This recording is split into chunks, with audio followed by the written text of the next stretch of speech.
This is GreenShift, the climate podcast from Skift. I'm Darin Graham. This week, I'm looking at the carbon emission information that is displayed when you search for a flight. And I'm just going to run a little experiment first. So I'm on Google Flights. There are obviously other platforms available. And I'm just going to pretend that I need a flight from London to New York, classic route. So I'm just going to pick a date, 7th till the 11th of July, and then I'm going to hit search. So I've got a long list here of different flights available. Some are direct and some are non-direct. The first one that is thrown at me is a departure at 1 p.m. from London Gatwick. It's a 7-hour, 50-minute flight. And it says it's non-stop, and it says the average emissions of this flight will be 337 kilograms of CO2e. And then there's a small I here that I can click on for more information.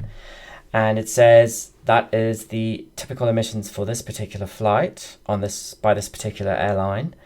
It says the typical for this route is a bit less. So actually this particular flight is 16 kilograms higher than the average. I'm offered another option 12 from Gatwick. It says this has one stop in Portugal, and the emissions for this flight is 543 kilograms of CO2e, which is 69% higher than the average flight on this route. And then there's a few other options, and here's one, a direct flight leaving at 8 a.m. and it is 58% above. So that's 506 kilograms of CO2e. So quite a lot of different options. The one that seems to have the lowest impact is the one leaving at 1 p.m. So, different airlines, same route, and different carbon impacts. Very interesting, and I want to know more. So who better to talk to than the people behind this data? And that is an organization called Travalyst. I wanted to know what this data means exactly, and is it changing anything in the way that people travel? Is it having an impact? What can we learn from it? So joining me this week are two people from Travalyst. Polly Lomas, who is the head of strategy and impact, and Alix Farr, who is the senior product manager.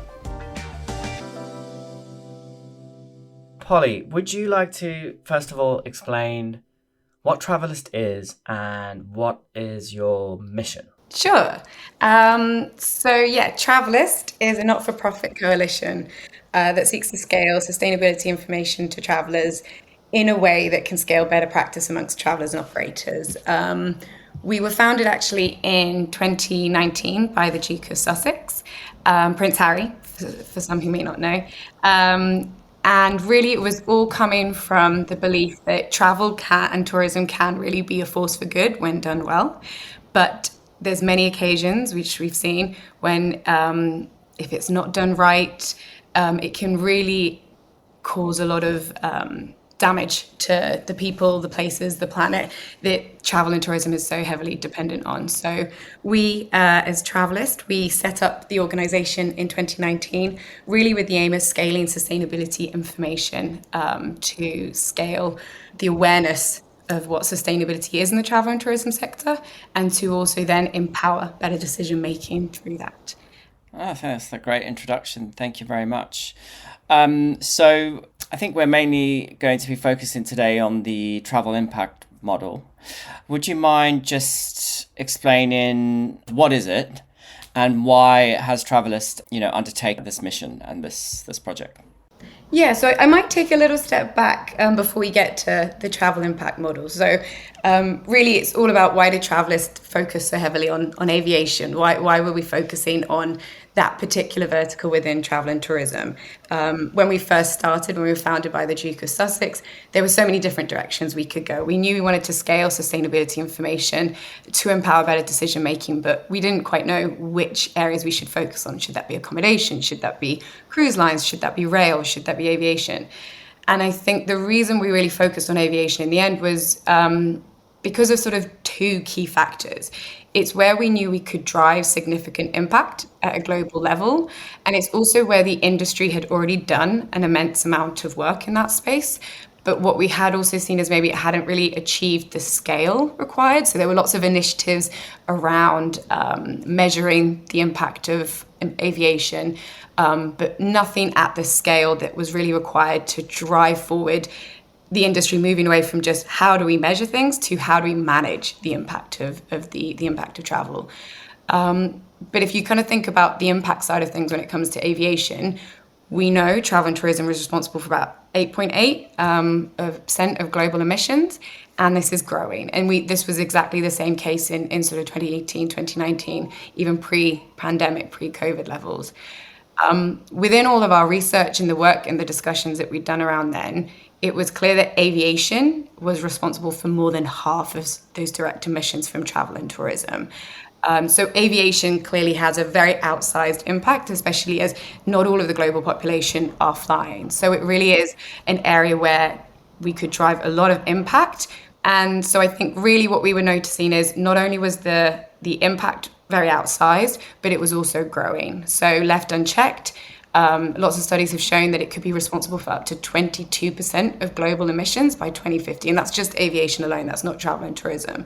And what was amazing was there was already quite a lot of work in this space, but what there wasn't that alignment. There was that fragmentation. Every single platform, operator, organization was measuring the emissions of flights in a slightly different way, which then just meant that when you're getting that information out to a traveler, do they know to trust that information? And if they're not trusting it, are they then using it? And then you kind of get to that same sort of barrier. And so really our sort of role from all the research was, okay, well, clearly there is a need for this, and there's a need for alignment at scale. And one of the big sort of unique things about Travalyst is, especially in the early days, was obviously our founder, the Duke of Sussex, his convening power to be able to bring direct competitors or unlikely stakeholders around a room to align and collaborate on sustainability was an immense opportunity. And that's really all where this stemmed from. And then further work, further discussion, further collaboration is how we got to the travel impact model. But maybe Alix, do you want to share a bit about what the travel impact model is? Yeah, sure. So I think maybe if we touch back down to 2021-ish, at that stage, Skyscanner, so actually important context here is that I actually have a long history with Travalyst. I originally first sort of started working with Travalyst from the partner side of things. So I used to work at Skyscanner, and so was involved in some of the early discussions around sort of aligning behind the TIM from the other side of the curtain, and then have only just come over to work for Travalyst from January. So I sort of have perspectives from both sides. So at that stage, just Skyscanner had its own emissions model, and Google had actually just released an emissions model as well, and Google also joined the coalition. So there were some really exciting talks at that time to sort of understand how each organization was calculating emissions and how we might move that forward as sort of an aligned model. And sort of as it happened at the time, the sort of core methodology was really similar across both organizations. It is estimating emissions on a per flight basis. So a lot of what existed before was sort of using generic factors to calculate route-based emissions, where you wouldn't necessarily be enabling travelers to make decisions about their flights.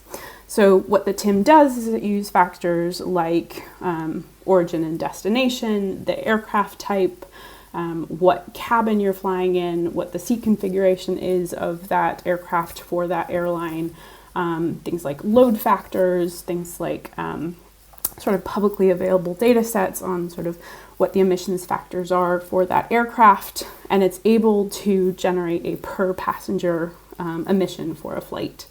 And what that does is it allows you to put in front of travelers the predicted emissions for a specific flight that you can then compare. So if you're doing a search for, let's say, London to New York, you can look at all your options and you're not just getting sort of a generic single, oh, this is approximately the distance between London and New York, here's what the emissions might be.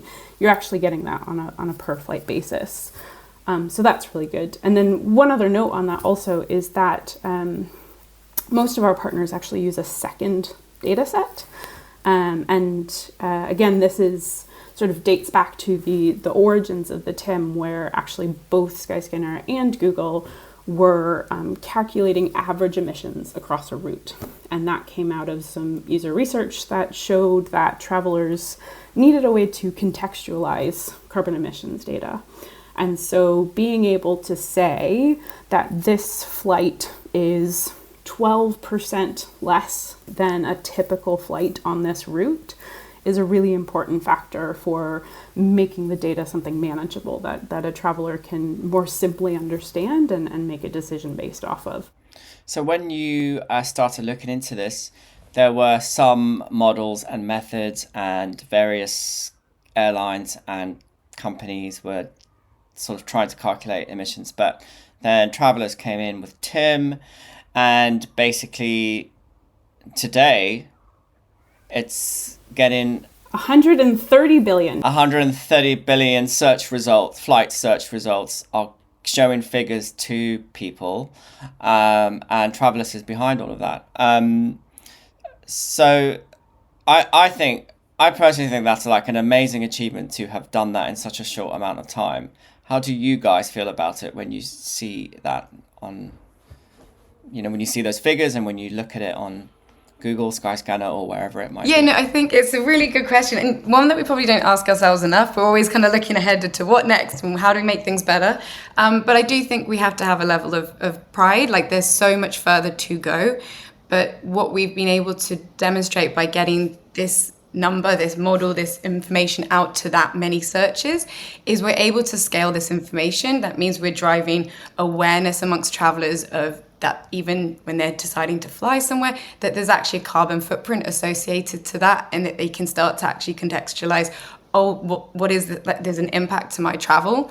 And I think being able to then ideally start to translate that into more of the action side of things is a huge piece, and I'm sure we would love to touch more on that in terms of how we want to be driving further behavior change. And it's not just behavior change of a leisure travel, it's looking at corporate travelers, it's looking at how do we leverage this information to work greater with operators and policymakers. But what is needed is that level of trust around this information, and this information scaled, because you can have amazing things out there, but if it's not scaled and if it's not sort of bombarding consumers all the time with that information, then it's not going to be able to shift the narrative and shift the discussion. So I think that's been a really great thing for us, to really recognise that that's the role that Travalyst can play. It's not only convening the industry, but it's also around facilitating industry alignment and distribution. And it's about now getting into that next phase. How do we start to actually understand, cool, 130 billion breaches, that's amazing. But what does that then mean? Are we actually helping to drive the change towards decarbonisation efforts? Are we actually sort of shifting the needle? These are for-profit competitive organizations. This is not a normal thing. And I just really feel deeply how much of a minor miracle it is to get these huge companies to work together on things like this. And then as Polly says, that scale. There are lots of initiatives in the sustainability space and the sustainable travel space. And what really makes things work with Travalyst is our ability to get things out at scale, because that sets the foundation for being able to do so much more. If it's not at scale, you can't learn from it in the same way. You can't have impact in the same way. And so I think that that's really sort of special and unique. And where do I sign up to be the fan club president? When this podcast comes out, it will be listened to by people, executives and business people in the travel and tourism sector, hopefully. And I think they will appreciate the challenge of getting different companies to align behind something. But there must have been some challenges and barriers and things in trying to do that, or was it kind of a smooth process? What was it like talking to these big companies. Also throw in a global pandemic, which was peak when we were having a lot of those discussions. So it was almost a sort of a night and day shift. I think the way sustainability was being talked about there was a lot of appetite. And so I think that was a very good moment for us. But I'm trying to think if there were any barriers. I'm sure there were, maybe I've just blanked them out. But no, I think there's always going to be that discussion. I think it would just be, there's so much collaboration at all the different levels. You're sort of having to engage at that executive level, at that working group level. One of the other things that Travalyst has always made sure to support that pre-competitive coalition is also independent advice and expert advice that we have. So we have our independent advisory group, which is a group of world-leading experts, academics, sustainability experts, and really they were fundamental to bringing that extra level of credibility and rigor to the work to help give that assurance as well to these for-profit companies who are aligning behind one approach, which approach should we go for. And so I think bringing that independence and expertise as well was really valuable. Did you get any resistance from any airlines? I mean, so I'll definitely let Alix speak more to that coming from the Skyscanner side, but I do remember sort of in the very initial early stages, there was talk around how like it actually started the conversation. It opened up the discussion of how do I demonstrate that I've got a lower carbon footprint. They were, from what we could see, very keen to understand how could they be showing sort of lower carbon emission flights. But Alix, from the Skyscanner side, I don't know if you have any perspective there. Yeah, I mean, as you say, so from my time at Skyscanner, we absolutely had airlines reaching out and wanting to understand the TIM and how it worked, and from that, how they might impact their own emissions, because it is important to them. It's associated with their brand because this is appearing next to their flights. And I think that, going back to that point around how important it is to have these sort of granular emissions, it showcases, if they've done fleet renewal and now they're using sort of neo aircraft that are more fuel efficient, that really does show up in the emissions estimates. And so I think the airlines that care about this were sort of engaging with it and trying to understand it and what I felt was a pretty positive way. And just to check, sorry, did you just say that the fuel actually, the data's that granular, like it'll pick up if like there was sustainable aviation fuel? It's aircraft it's so not sustainable aviation fuel yet. Oh, okay. There are a lot of sort of logistical pieces that need to be worked out on a global level of how you sort of track and account for that. But it is aircraft specific. Okay. So if you're using sort of a new, more fuel efficient aircraft, that will show up in the model. There seems to be data coming out here and there in the travel sector about travelers wanting to make greener choices, but maybe not having the information that they need. What are your thoughts on this? What you're touching on is sort of a much larger body of work that I think very clearly shows in the industry that we have a really big intent to action gap, or a say-do gap, or whatever you want to call it, where I've seen over and over and over again in surveys and user research that travelers want to travel more sustainably. Like an overwhelming population of people who travel want this to be more sustainable, both from the industry standpoint and from their own choices. But then what you get is, when you actually look at the choices they're taking, it's not necessarily the most sustainable choices. And so certainly one of the things that's been identified as a barrier to be able to do that is sustainability information, and making sure that that's accessible easily in whatever platform it is that they're using to sort of research and book their travel. And we know that travelers tend to not just be loyal to one specific platform. They tend to shop around. They tend to use lots of different platforms when they're researching and booking. And that also sort of talks to why it's really important that the travel industry is aligning on this data. So as they're not only seeing it consistently, they're also learning to trust it and learning to use it because it's the same data over and over again.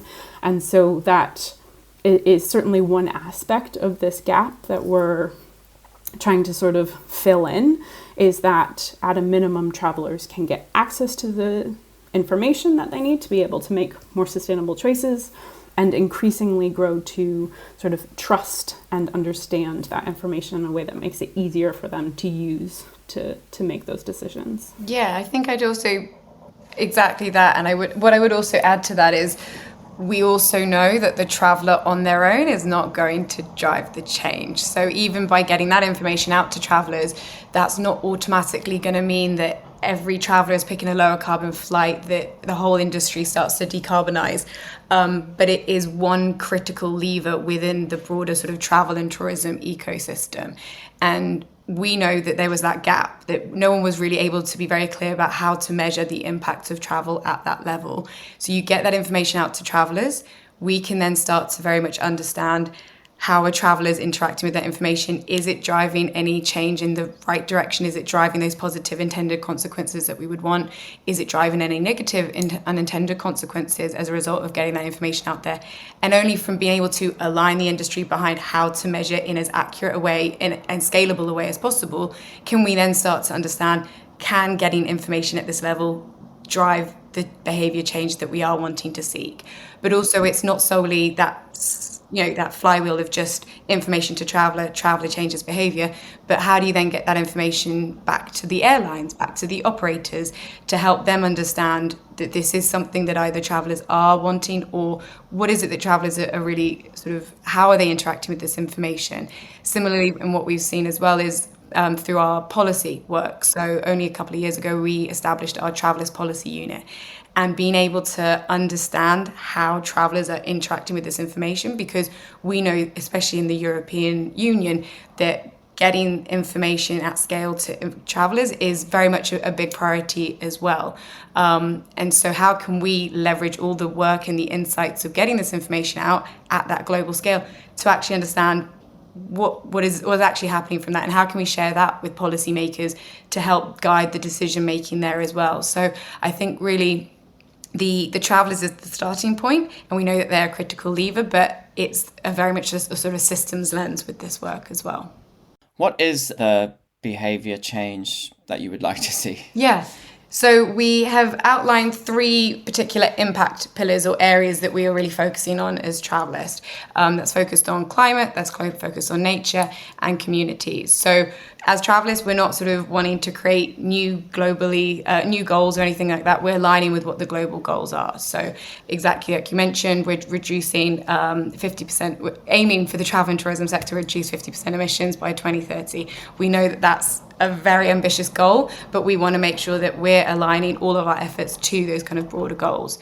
So from an aviation and sort of travel impact model point of view, that's very much focused on decarbonisation, but that's not the only areas of impact that Travalyst is focused on. We're also focused on how do we make sure that the work that travel and tourism is doing is actually beneficial to local communities, to local residents, to the employees of travel and tourism businesses, and then also nature, biodiversity, and very much looking at how do we make sure that travel and tourism and the sector is protecting and preserving the places that they are reliant on. And so very much aligning with those global goals of protection of 30% of biodiversity by 2030. So those are the big impact goals and impact pillars that Travalyst is really trying to sort of work towards and align the whole industry behind.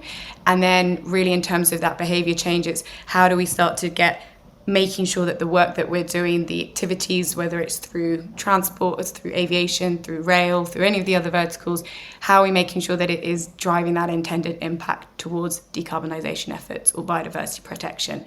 And we've started that work over the past few years to really start to align on what that looks like in practice for Travalyst and for travel and tourism. But that's an exciting piece of work that we're also kicking off this year. And I know that it's a step-by-step process, this whole project. So you've got the data. Is there anything that you can tell us about what you have learnt so far? Any surprises? Anything unexpected? Are people choosing lower impact flights more than you thought? Or are we not quite there yet in the analysis of the data? Our priority to date has absolutely been the scale, is to get adoption up, support our partners with adoption, sort of get it out in front of travelers. Our current priority is now shifting to a work stream that we call TIM Insights, and it really is, as it says on the tin, we are starting to work with our partners to really understand everything from, what different UI, UX interactions with travelers there are that actually have an impact on how they understand the data, how they use the data, all the way up to, can we start quantifying, what is the impact of at scale travelers potentially choosing lower emissions flights, and are they? And sort of, you can really start getting very nerdily excited about the kinds of data that we might be able to pull from this, like what impact does age or market or traveler type, leisure versus corporate, what what slices of the industry are reacting to this in different ways that we might be able to learn from. I think having gotten to the scale that we've gotten, we really have sort of opened the doors to be able to really gather some really interesting insight that we can use both internally to sort of sense check our own strategy and things like that, but also externally to start looking, as Polly says, that sort of systems change lens. This is all for naught if we don't ultimately make sure that we're funneling all of this sort of behavior data into something bigger and really supporting the industry in that systems change. So we could see some really interesting reports coming out in the future over the next year or so. Hopefully I have not just over-promised and under-delivered, but yeah. Yeah, always. we are going incrementally, and we'll increase as we go what sort of insight we are able to collect and deliver. But I think, as Polly was about to say, in our latest milestone report, we did promise to release an impact report annually. So yes, you will start to hear more from us. Excellent. It's a big collaboration to reduce emissions in aviation, but it's not your responsibility really, is it, to reduce the emissions of aviation? But are you feeling optimistic in what you might have seen? Two of our partners, Google and Sabre, did a study looking at Sabre's corporate emissions, and some really interesting stuff came out of that. So, for example, they saw that 21% of Sabre's flights account for 77% of emissions, and that actually optimizing flights, just doing some tweaks of different flights during same day, could reduce their emissions by 10%. And so there is a lot of opportunity here and some insight into, we don't need every single traveler to choose the lower emissions flight to start making a difference here. That actually, when you're at the scale that we're at, small differences actually have like really big, meaningful change, and there's a lot of potential for that. And we haven't talked much yet about sort of the different levers to pull with sort of leisure and corporate travel. But corporate travel is a really interesting one, where increasingly companies are looking at their Scope 3 emissions, the role that corporate travel plays in those. They want to be able to not only report on them, whether voluntarily or because of legislation, but also they want to be able to show incremental improvements. And you can't do that if you're just using sort of a blanket emissions factor. You need to be able to do this sort of more granular reporting that shows that, that has the ability to show that over time, that you've worked with your employees to reduce emissions by choosing, for example, lower emissions flights. So I think we're definitely optimistic in terms of the potential that's there, and that having the TIM available at scale has enabled. And just to check, does the model show up, like say if you picked a seat in economy versus business class, etc.? Yeah, it does. It does provide that. Not all platforms will have that integrated, but the core model does provide a breakdown per seat class. And typically, the higher up the class you go, the more carbon intensive your flight will be. Correct. Yeah. And that's just like a basic thing of how much space does the seat take up. And so if, for example, a premium economy seat takes up about 1.5 times the amount of a regular economy seat. And can I just ask, because I think some people will be wondering, the carbon figures that you see when you in your flight search results, do people understand what that means? Yeah, no, it's a great point. And I think through this work, it's not only by having these platforms, and I think that's the huge potential and role that these organizations can play.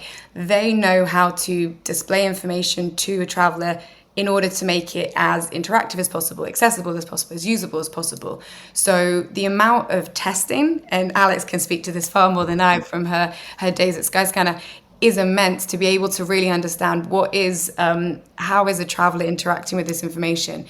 Typical flight emissions, where it's basically a calculation, exactly as Alix mentioned, this data set of what is the average emission for that particular flight from London to Rio de Janeiro, and then being able to assess any of the other flights that, and then being able to assess that exact flight against that. So contextualizing it, because most travellers, most individuals don't really know what 52 kilos or 180 kilos of CO2 means. But if they can understand, this is actually 20% lower than average emissions, then that's a great way to contextualize it.